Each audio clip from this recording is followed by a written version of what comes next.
good to see you. This devotion is for July 8th, Wednesday. How do you know if an ant is a male or a female? The answer is they're all females, because if they weren't, they'd be uncles. Today is Wednesday. Today I get to give you the pitch or the spiel about finances.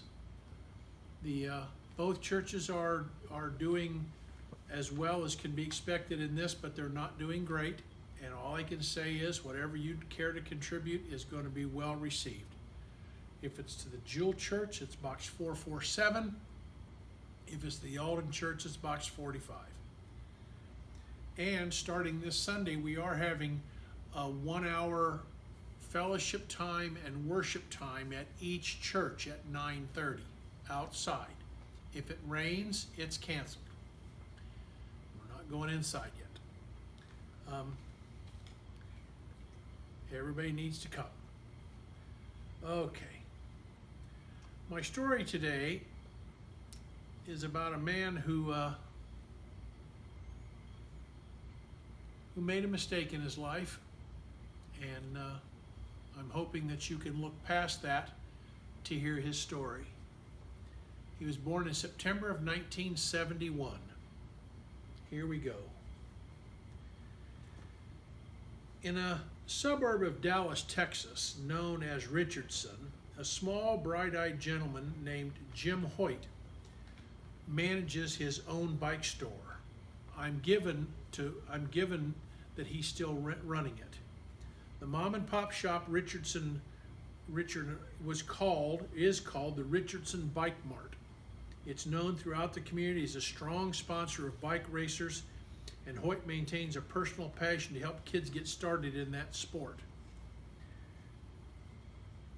Keeping an eye on the street, Jim noticed a young woman who faithfully took her son to a nearby shop for fresh donuts every Monday.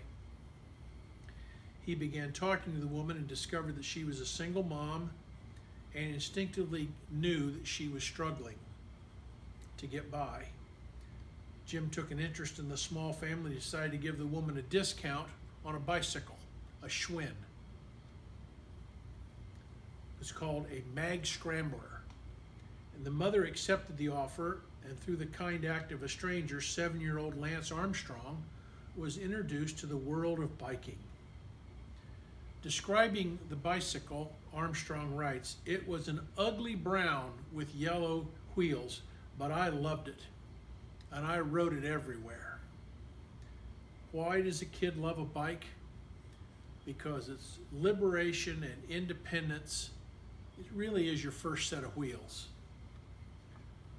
Armstrong would go on to set unprecedented records of winning the gruesome Tour de France multiple times. And in '96, he established the Lance Armstrong Foundation, a charity to fight against cancer. Now, Mr. Armstrong made a mistake and did some cheating in the bike races, and a lot of his medals were stripped from him.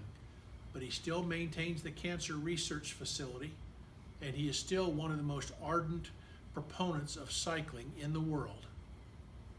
It's a life worth living, even though he made a mistake. Let's be at prayer.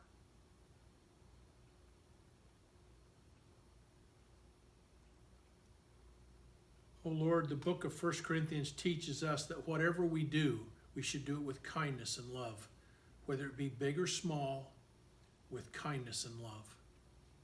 Help us, Lord, to hold on to that, to be giving and have our eyes open to see the world.